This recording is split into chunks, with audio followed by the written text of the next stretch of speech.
Compound interest, அதாவது கூட்டு வட்டியில எக்ஸாம்ஸ்ல ரிப்பீட்டா கேட்கக்கூடிய ஒரு சில முக்கியமான கொஸ்டின்ஸ் பார்க்கலாம். ஃபர்ஸ்ட் சம் பாருங்க.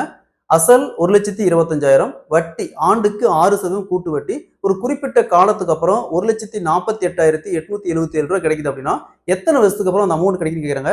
ஸோ இந்த மாடல் சம் கேட்டாங்களா, குயிக்கா எப்படி சால்வ் பண்ணலாம்ன்றத பார்க்கலாம். கொஸ்டின்ல அசல் 1,25,000, வட்டி ஆண்டுக்கு 6% கூட்டு வட்டி, ஒரு குறிப்பிட்ட காலத்துக்கு அப்புறம் மொத்த தொகையா 1,48,877 ரூபாய் கிடைக்குது அப்படின்னா எத்தனை வருஷத்துக்கு அப்புறம் இந்த அமௌண்ட் கிடைக்குது அப்படிங்கிறாங்க. ஸோ இந்த மாடல் சம் கேட்டாங்களா, ஃபர்ஸ்ட் கொடுத்துருக்கிற வட்டி மட்டும் எடுங்க 6%. 6% எப்படி எழுதுவோம், 6 வகுத்தல், எப்பவுமே சதவீதம் வகுத்தல்ல 100 போடணும், சரிங்களா? அப்படியே ரெண்டாவது கேன்சல் பண்ணா 3 வகுத்தல் 50. ஸோ இந்த 50 அப்படிங்கிறது அசலுக்கான ரேஷியோ, இந்த 3 அப்படிங்கிறது வட்டிக்கான ரேஷியோ, ரெண்டையும் ஆட் பண்ணுமா மொத்த தொகைக்கான ரேஷியோ. ஸோ உங்க அசல் ரேஷியோ எவ்வளோ, 50. அதோட தனியாக எழுதிக்காங்க. அதே மாதிரி ரெண்டையும் ஆட் பண்ணி 50 + 3 53, இது மொத்த தொகைக்கான ரேஷியோ.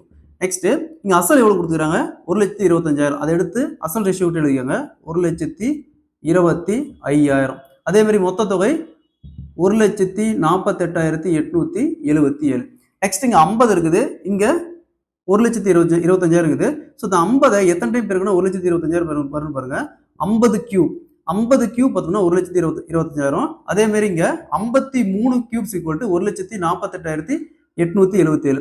ஸோ அப்ப இங்க பாருங்க 3 வந்திருக்கு, அதாவது ரெண்டு இடத்துலயுமே காமனா கியூப் வந்திருக்கு.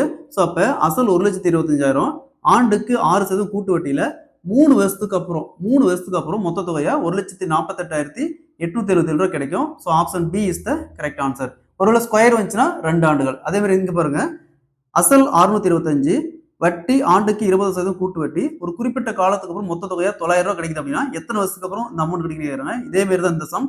இந்த சம்ம சால்வ் பண்ணிக்கிற ஆன்சரை கமெண்ட்ல போடுங்க.